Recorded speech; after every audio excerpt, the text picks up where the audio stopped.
Welcome to Extra Point on Southwestern Montana News. Our program today brought to you by Amesbury Glass, Best of the West Properties, 82 Coffee Company, Susan McRae Accounting, Dennis Sherg of Edward Jones, the Montana Western Bookstore, and Town and Country Foods. And today, Ryan Nourse, head football coach of the Bulldogs. Welcome, Ryan. Thank you. And a little bit later on, we have your coordinators, offensive coordinators coming in, Jed and Kyle. But first of all, got to say congratulations on Coach of the Year. Oh, thank you. That's yeah, I mean, I see it as a staff honor. I just get to have my name on it, so I'm humbled to have my name on it. It was a good regular season. Well, yeah, you won the conference championship outright this year, and you didn't have to have any help from anybody else like last year where we were kind of waiting what was going to happen in the East. So that was nice, too. Yeah, you bet. Winning matters, and when you win at the end of the year, good things happen. Yeah, and that's a nice way to say welcome to Bulldog Stadium, too, by your first year there having a conference championship. Okay, so quick recap of the conference championship. Pretty good year. You had that one down game against Southern Oregon, which you said things just weren't working early, and when they did start to work, you ran out of time on the clock. Yeah, that was really, we played a lot of tough competition this year. Southern Oregon was one of them. But I think it really set us up to help us be successful as we went through the season. And it showed us what we can be good at, maybe what we couldn't be good at, and the areas that we needed to put focus on. Okay, well, and like you said, whenever you win a conference championship, that's just frosting on the cake already.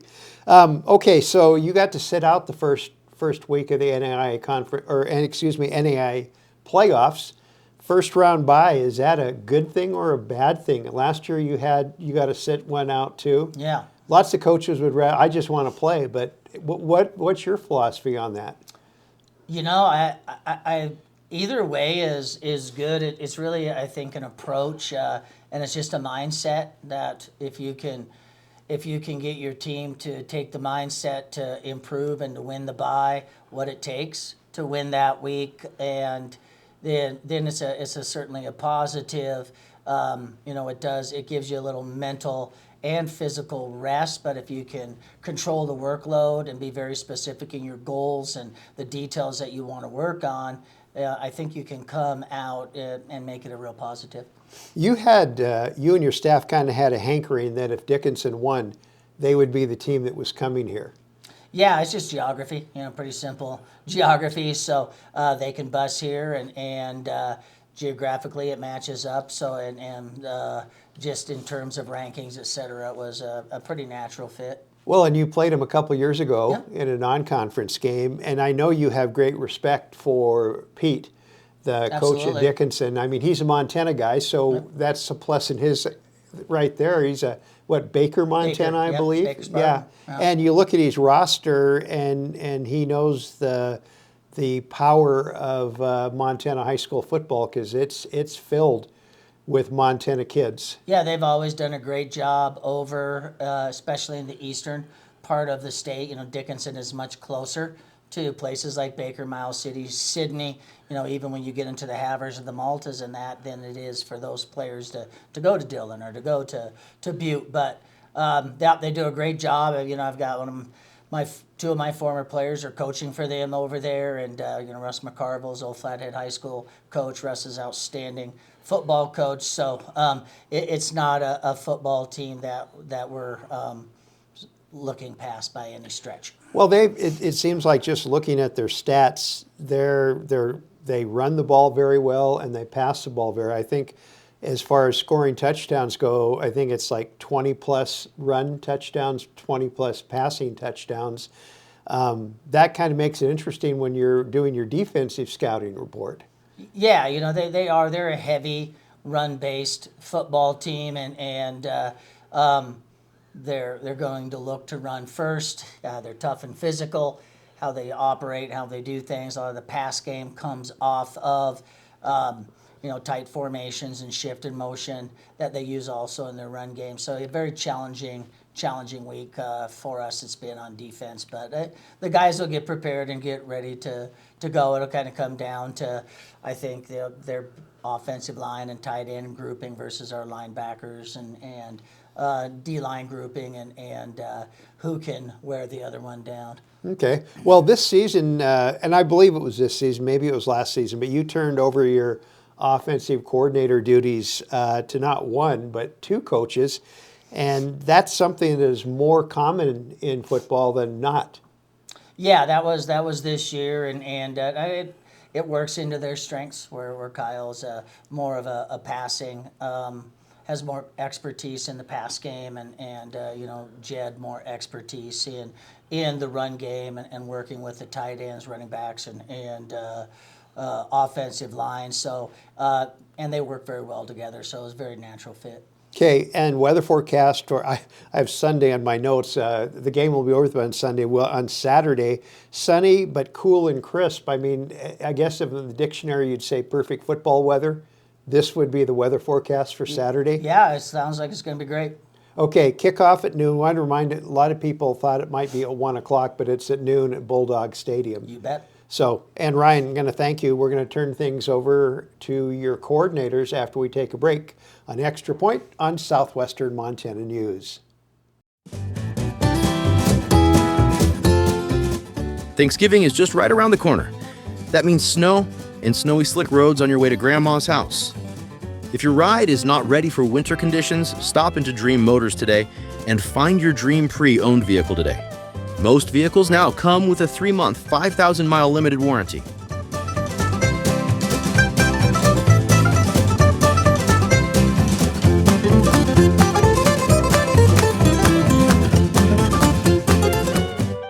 Well, back to Extra Point now, and we have both Bulldog offensive coordinators in, and in the hot seat first is Jed Heffernan. Jed, welcome. Yeah, thank you for having us. Thank you for having me, Wally. Well, you're the co-offensive coordinator, strength and conditioning coordinator, and offensive line coach. Do you have two business cards with continued on the other side? Because I'm thinking Kyle might have to have two business cards too. Yeah, I think we should be having two business cards. I mean, with all the hats and responsibilities that we got to take care of, but we love it. So okay, yeah. Well, first of all, before we get into talking about your actual job, we need the Jed scouting report. Okay. Background? Yes, hometown. Gotcha. Hometown, Holo, Hawaii. Grew up on the North Shore of Oahu. Went to Koku High School. And then right after Koku High School, did 2 years over in Snow College down in Ephraim, Utah. And then did 2 years there and then finished my playing career. Found here. your home. Yeah. Found your home. My playing career here at Western. Well, you played football in high school. Did you play any other sports? Did a little bit of rugby and just my free time, but not really. Football kind of took up. Okay. Every second of the off season, every second of the season. So. What was your position? I was actually a center. Yep, I was a center. I actually started off as a D lineman my freshman year, and then actually ran to the wrong huddle when we were getting separated at the JV varsity at the time, and then ran to the O-line huddle, and then I never left. I was going to say maybe somebody was tapping you on the shoulder saying this is where you belong. Yeah, absolutely. Yeah. Okay, so you graduated from Western. What was your degree? I had a double major in anthropology and sociology, and then with a minor in constitutional law. There's nothing in there about coaching, or no. Was that in the back? Okay, so say you hadn't have been a coach, what would have been your job in life? Really was kind of thinking if I wasn't coaching, want to get into something with firefighting or some type of federal agency. That's kind of what I was leaning towards at the time. And then went back home and missed football, so decided to come back. Coach Nourse gave me a call, and now we're here. Okay, well, So after college, how long were you back in Hawaii? About, I want to say 4 months. Yeah, 3.5, 4 months, and then Coach Martella had just left Western at the time. And then, he gave me a call and said, you want to come and be the defensive line coach here for us? I said, absolutely, and then I left home and came back up and yeah, it just kind of all fell into place after that. So, Well, the poly connection between Hawaii and Western has been going on for a long time. I remember the first Island Boys, I know as you guys like to be called. Yeah. Kamakani Rowland came over here, and I believe did he play at Snow too? He played at one of the JCs somewhere in Utah, I think. if he was, yeah, if it was in Utah, it must have been Snow, because I believe there's still only one junior Okay. college in the state of Utah. So, yeah. Okay. Family, what's your family like? There's 9 of us. Yep. There's 9 of us, 5 boys, 4 girls. You know, grew up with blue collar parents, and you know, they're hard loving, but really that's it. My brothers, my 2 oldest brothers all play college football. My oldest went to Yale. My second oldest went to Wabash over in Indiana, I believe.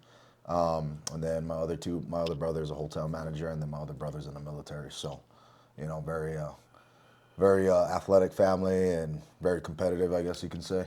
So your sister's the same way? Yep, sister's the same way. None of them played college sports, but they all went to college, got a degree. You know, now they work. One of them is an RN, another one's a business and finance accountant, and then the other 2 work inside advising at a college, and then booking for hotel reservations. We talked a couple days ago just about different things and stuff like that, and I asked you if you missed that muggy island weather, and you were very adamant saying no. I mean, yeah, if you ever lived in humidity your whole life, I mean, you can walk around and you'll start sweating. So, you know, we'd be sitting here, we'd be sweating right now in that type of weather. So, I mean, I do enjoy the kind of different seasons and the kind of cold weather up here. So. Okay. Yeah. Okay. Well, now that we know you a little bit better, let's talk about your job as one of the co-offensive coordinators. And you were the one that enlightened me that this is not a rare thing in football. This is pretty common nowadays, but it's new. It's new for Western. So you're the strength and conditioning coordinator and the offensive line coach. So I'm guessing that you're the one that plans the fun-filled trips to the weight room for everybody? Yes, sir. Yep. So a lot of the off season, or what in season, off season, all their workouts, all their team runs, it's all organized, and I do most of that. You know, organization, planning. You know, assigning coaches maybe different things that if we're going to do a full team run. But majority of the weight room stuff, yep, I plan their programs, kind of look at their exercises, what progressions we're going throughout the off season. So that's what I do in their strength and conditioning side. And you know, I spend a lot of mornings with them in the off season from January to May. So, you know, that's kind of where I'm at, and that's the strength and conditioning side of things. Well, Coach Lee, Yep. his time for entering his office was between 4 and 4:30 in the morning. Are those your hours, or do you sleep in a little more? Nope, that's pretty common hours for the entire all year round. I mean, not only for me, but for most of us. You know, most of us are in by 4 and 4:30. You know, Coach Juan as well too. You know, if I'm doing weights, he's already getting in there at that time, and he's scheming and game planning offense already. So, you know, 4 o'clock, 4:30, it's a pretty common hour for most of us. Okay, and you had to be proud of your offensive line. You returned intact from last year. They've really set you up very well for the run and the pass. Like I said, you got to be proud of those guys up front. Yeah, absolutely. Proud of those guys and all the work that they've put in for, you know, all these years. A couple of them have been starting for us for 4 years now, going on 4 years. Our center, Marcus Lombard, and our right tackle, Rocco Bakary. And then the other 2, you know, I got our left guard, Eli Wells. He was a transfer from Snow College, you know, my alma mater, and knew the coach down there, and we brought him on last season. And then Keith Kippanan, you know, he's worked himself into an awesome player for us and a tough player for us, you know, compared to when he started in 2020. And then, you know, even Sione Himuli, another kind of island connection right there. So they've got really good chemistry. You know, they work really hard. They're tough. They're as physical as they come, you know, as physical as the group I've ever been since I've been here. You know what I mean? So they've done an awesome job this year. And you're deep. You're deep Yep. too, which one thing I know in past Bulldog offensive line years, you've had a good up front, 5 up front, but then you get a little thin in the back, but that's not the case anymore. Yeah, absolutely. I know in most years, or some previous years, there was with height and weight, it kind of fluctuated a lot here at Western, but our biggest goal as a program was to bring in bigger, more physical, more stronger guys, and try to have them at all 5 spots, including some depth with that. So we've just been fortunate enough for the past 2 years to go out and do our job inside recruiting and finding these guys and then bringing them here and then start working with them right away. So I gotta close with you with a little Bulldog history. I was doing some research on one of the teams in the 70s when I was here. Yeah. And our offensive line averaged about 220 across the front. That was the offensive line. Yeah, that's Our quarterback's about that, isn't he? Yeah, quarterbacks are sitting at about 215, 220. His highest I think he got was to about 221 this offseason. So, add about another 100 pounds to that 220, and that's kind of what we're averaging up front these days. So, it's awesome. It's been awesome. They've been awesome. And we're looking forward to this week. That's really it. Okay, good luck on Saturday, Jed. Want to thank you for taking time because I know you're still making final prep for that game. But thanks for coming down. We're going to take a break and we're going to bring your co-conspirator in. Kyle's going to be in. We'll be back with more on Extra Point on Southwestern Montana News.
Looking for made in Montana food products? Look no further than Town & Country Foods of Dillon.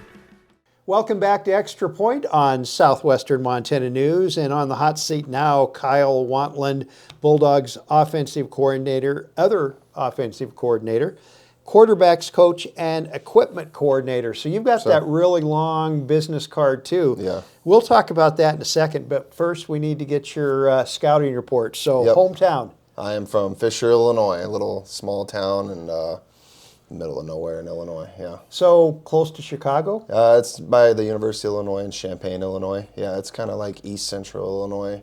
Yeah, it's not the city life. I'm kind of from the cornfields, yeah. It's great. It's better to come from a small town anyway, right? I love it, yeah. So what got you to Dillon? Well, I was coaching at North Dakota Junior College. It went pretty well, and then I was kind of looking to just kind of upgrade. So I sent some resumes out, and Coach Nourse called me, and basically the day after we talked, I said, yeah, I'd love to come to Western. I kind of looked up their record, and I kind of wanted to be around a team that threw the ball a little bit because I'm a former receiver, I like throwing the ball a little bit. So I just kind of looked him up. I looked up Western, and John Jun was the quarterback before I got here, and they had an amazing year in 2019. They were 7-3. He threw a lot of touchdown passes, and I saw that they had a dynamic offense, and yeah, that's kind of what I wanted to be a part of. So I just told Nourse basically the next day. I was like, you know what, I'm in the boat. So I packed up my crappy truck in North Dakota, and I drove over to freaking Dillon, Montana, and here we are. Here you are. Well, let's hop back to your high school days. Yep. Well, I'm guessing you played football. You said that Absolutely. already. What other sports did you play? I was really big into football, basketball, and baseball. My dad was an amazing baseball player when he was growing up. I think he wanted me to kind of be a baseball player. But I think it was like sometime around my sophomore or junior year of high school, I pretty much just fell in love with football. I had a guy tell me a long time ago, he told me one time I was a sophomore in high school, he said, hey, you don't know this yet. He goes, but football's your sport, you know. And at that time, I was all about basketball, man. I thought I was the next Kobe Bryant, you know.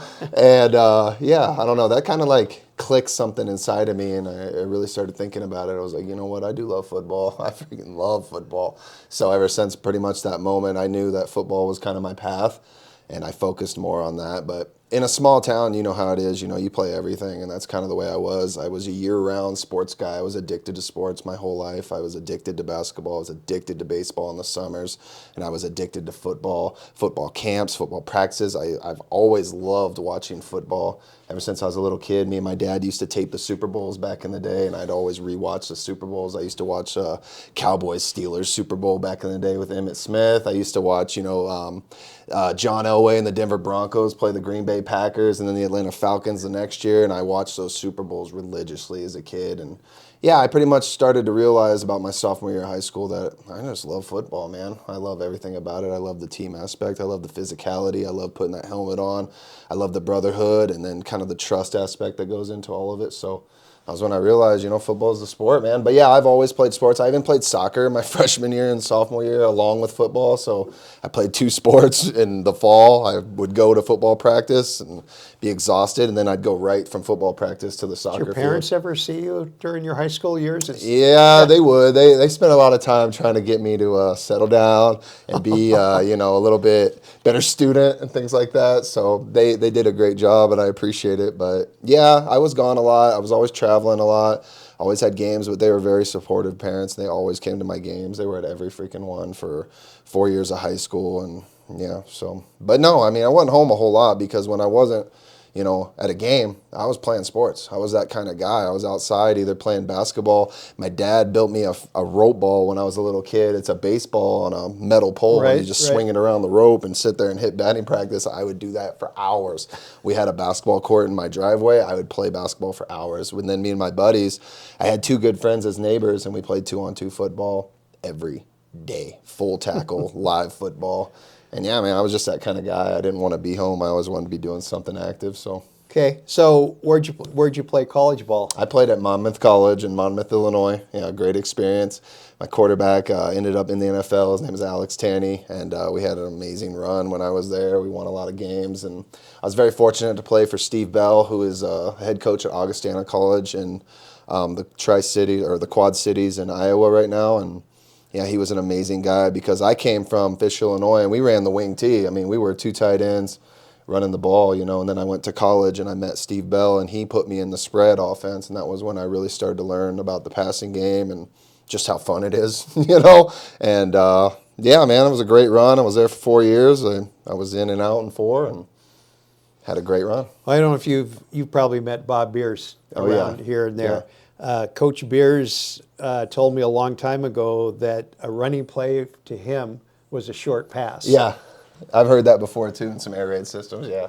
So, okay, so what year did you graduate and what was your degree in? I graduated in 2011. I was a history major, and originally I wanted to be a high school teacher and a high school coach. I had never even thought about college sports when I was in high school. We were such a small town, and my parents didn't really do a lot of this stuff, you know. They just kind of got jobs out of college, and yeah, I just kind of wanted to be I wanted to be like my high school gym teacher, you know. I thought he had it made. He was our high school football coach, you know. He was running the wing tee. He was a physical guy who loved physical football, and he was having a blast coaching gym class, and I was like, I just want to be just like that, you know. And then yeah, somewhere along the way, right after I graduated college, I got a call from Mike Magistrelli at St. Ambrose University in Davenport, Iowa. And it was really random, too, because I was working right out of college at some just awful job, to be honest with you. And then this guy called me, and he said, hey, man, he's like, I talked to your college coach, and he said that you would make a good coach, and I wanted to know if you wanted to come be a graduate assistant for me. And I didn't even know what that was. I didn't even know what grad school was. I was like, what is that, you know? He's like, why don't you come interview with me? I'll tell you all about it. And then, boom, literally that night, we met up at a restaurant, and I interviewed for that job, and I took it right then and there. And I was like, boom. And then I was a graduate assistant. I've been in college football ever since. I fell in love with it the very first moment I was there. I haven't left. Yeah. So the history books will be waiting for you if you ever decide you want to get back I to still love history. You know, Yeah. I'm a great history trivia guy. Yeah. Yeah, So yeah, that's me great. too. Me too. History's a cool thing. Yeah, I always so- found it the most interesting subject, and yeah, I was never very good at the other ones either, math and science. So Well, and here's something: when you're in the off season, do a little exploring of the history of Montana Western football yeah, days. absolutely. It's I've fun. dove into the 94s and 95 season Oh, you got an to farther awful back, lot, like and then the 2001, a guy 2002 named Mick season. Delaney. Yeah. Was an all-conference player Yeah. for Western. I need to go back a little yes, further. Yeah. I know there's great, rich, deep history here, and yeah, you're right. I do need to dig a little deeper. So let's talk family here. Yep. I know you have a girlfriend or a fiance. I'm not sure which. She's my girlfriend. Yeah. And you've got a four-legged. Is it son or Yeah, daughter? it's a boy, Brody. It's a dog, and yeah, he's awesome. He's a great dog. He's super fun. He's super sweet. He's loving. He's probably one of the best dogs I've ever seen. He's really, really well behaved. He's just he's awesome. Yeah. Okay. And then my girlfriend's Melissa. She's great too. Love you, Melissa. Yeah. You better say that. Yeah. You better say that. Okay, so Kyle, let's talk about your responsibilities. You're the passing guy. Sir. You're the passing guy. You're the quarterback's coach, and you're the equipment coordinator. I understand the passing game and the quarterback coach part, but before we go back at that a little bit, let's talk about equipment coordinators. I mean, you make sure everybody has the right size helmet, the shoulder pads, and all that kind of stuff. Practice jerseys, game gear, knee pads, girdles, everything that you can possibly imagine, Yeah, I got some great help, though. I got to say thank you to the managers that helped me. We got 4 managers actually, and they help me a lot. They do a great job. This is my first year being equipment manager. Also, Riley Martello, our defensive coordinator, he was the equipment coordinator last year, Okay. And what's funny is I always tell Riley is that I wish I would have paid a little closer attention last year, when I was kind of helping you out sometimes in the equipment room, because he would ask me to help with things and stuff, and I would just help, but I wasn't actually paying attention to why we were doing what we were doing, how we were doing what we were doing, because all of a sudden I got thrown into it this year, and they're like, hey, it's just kind of like, you're the equipment guy, make sure everybody has their stuff, make sure everything's fixed, make sure everything's good. And so I kind of had to learn on the fly how to be good at it. I think I'm just now getting pretty good at it. So, yeah, Okay. But everything equipment from your helmet on down to your socks, we handle it. So, Well, and your quarterback, Western's had a history of having some pretty good quarterbacks over the years, and Michael Palandri is the latest in that line. It's got to be fun. You have a quarterback that runs the RPO so well. yeah, Michael, Michael's one of the best in the country. He's an absolute pleasure to work with. He's been nothing but very coachable. He's a very mature, guy. He's passionate about his craft. He cares, he wants to be great. And that's really kind of what's important to me most, whether I'm coaching a quarterback or anybody, a receiver, anything. I think what's important is that, you want a guy that wants to be good. You don't want a guy that thinks he already has it made or thinks he knows everything, because those guys are just hard to coach, But Michael has an addiction and a thirst to always learn more, to always get better. It obviously makes everything really fun when you have a good quarterback, because sometimes maybe you call not such a great play, and Michael is so talented that he'll turn it into a good play for you real quick. He can scramble out, he can make decisions on the move, he can improvise really well. But yeah, he's been nothing but great to coach. I'm really enjoyed working with him, and yeah, he's one of the best. One thing I forgot to ask when Jed was here too is when you guys do your game plans, how many plays do you script, and is there a certain amount of running plays and a certain amount of passing plays? And I'm guessing that depends on who you're facing. Yeah, well, we always have, just our base that we've done. Coach Nourse has done here since I've got here in 21, but he's been doing it for a long time. So we always have just this chunk of a base that's about 20 to 30 plays that we've been running for a long time here. And then every week you always kind of go into it, and you always have about 4 to 6 or so game plan kind of plays where you'll watch the film and you'll be like, what we've learned as me and Jed is that when you watch film, there are times where you're like, okay, they're making me do this. And that's when you want to install a play. That's when you want a new play. So when we watch the film and teams are we see it, and we see it over and over in a formation that we're like, okay, they're making me call this play, they're making me do this play. That's when we install some plays. But every week, we'll have maybe a couple new passes, nothing too crazy, because you don't want too much, but you also don't want too little. So it's a fine balance, kind of finding those balances. The run game's a little bit more simple because, we like to pride ourselves in being really good at a couple things. We don't want to be just average at a whole bunch of things. We want to be really great at a few specific things that our guys do the best. And that's the other thing too, is just always finding ways to put our guys in positions to do things that they do best. It's like, it's not about finding the plays that we think are awesome or we think will work. It's about what can our guys do? What are our guys good at? And then how do we go put them into those positions? So we always have our base. That's about 20 plays that we've been running forever. And then every week we'll put in maybe 2 or 3 specialty kind of runs. And then I always have to kind of bring myself back and cut myself down a little bit. And we'll always put in a couple passes. The hardest part is not having too many pass plays, because I've never seen a pass play that I didn't like. I've never drawn one up on the board that I didn't think would work, so I've really learned a lot of information this year just about not having too much, because too much gets confusing. Guys can't feel comfortable within the play. Guys need to be confident in the play, especially the quarterback. If you do too much, the quarterback all of a sudden, he doesn't exactly know what he's looking at.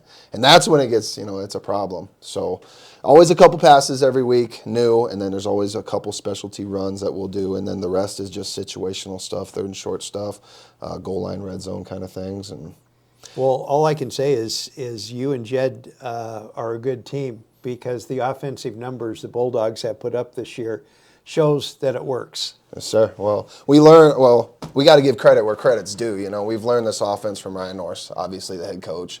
This is, we can't say enough, man. This guy he's taught us pretty much everything we know about the offense, and we've done a good job. I think me and Jed, kudos to us, is that we've listened, since we got here in 21 and started working with him. We never thought we knew everything. We didn't. We listened to the guy that we thought, knew most of it and has done this long enough. We trusted Ryan since the beginning, and we listened for years now. So this is our first year coordinating, but what people forget is, and we were working with Ryan in 21, 22, and 23. I was the wide receivers coach, he was the O-line coach, and we listened, man. We paid attention. We cared about the details of every play, from the runs to the quick game to the screens to the dropbacks to the play actions. Like we paid attention, and we listened and we learned. And so so we've just kind of learned from him how to put together a game plan and how to study an opponent, how to situationally be prepared for moments, because there's moments in games where, it's 4th and 4 and you got to have it to win, and you don't want to be guessing what play to call. You want to already know. You want to have practiced it. You want to have repped it in practice, so the guys go out there and boom, they already know what to do, so that in those moments, when those big moments come up, you're prepared, and that's one of the greatest things he's taught me, especially, is to just be prepared for those moments, man. Don't look at your call sheet and guess what to do on the goal line on, 3rd and 3. It's 3rd and goal from the 3 or whatever, or 4th and 10, got to have it to win the game. You don't want to be guessing. You don't want to be unsure. And you sure don't want the players to not really know what to do. You want those guys to know exactly what to do. You've practiced it. You put them in those situations in practice, and they're ready to go do it. Okay, well, in closing, I'm going to throw a little history at you. Sure. See how close you pay attention to history. Okay. So Nourse was a Bulldog once. Sure. What was his number? 3. You win. You win. Sure. Yeah, he's got a picture in his office, so okay. Okay. Yeah, he's got memorabilia in the asked, office, and we've spent a lot of time in his office, Well, I asked Eli, and he didn't know. Really? So. Oh yeah, man. Yeah. Yeah. So. No, number 3. I remember he used to wear a red bandana. Yep. It was awesome. It was super sweet. Yep. Okay. Okay. Kyle, thanks for coming in. Jed, thanks for coming in. I appreciate you guys a lot. Be forward to seeing you. Wally. Well, you're right down the. Yeah, 2 boxes over. Say hello next time you see me walking around with the dog, yeah? I will. Cool. I will. Wally, we really appreciate you, too. Thank you for this opportunity. I appreciate it. Thank you. Thank Jeremy, too, our Thank you, producer. Jeremy. You're awesome, man. Thank you. That's going to do it for Extra Point today. Our program has been brought to you by Amesbury Glass, Best of the West Properties, 82 Coffee Company, Susan McRae Accounting, Dennis Sherg of Edward Jones, Montana Western Bookstore, and Town and Country Foods. We'll see you next time on Extra Point on Southwestern Montana News.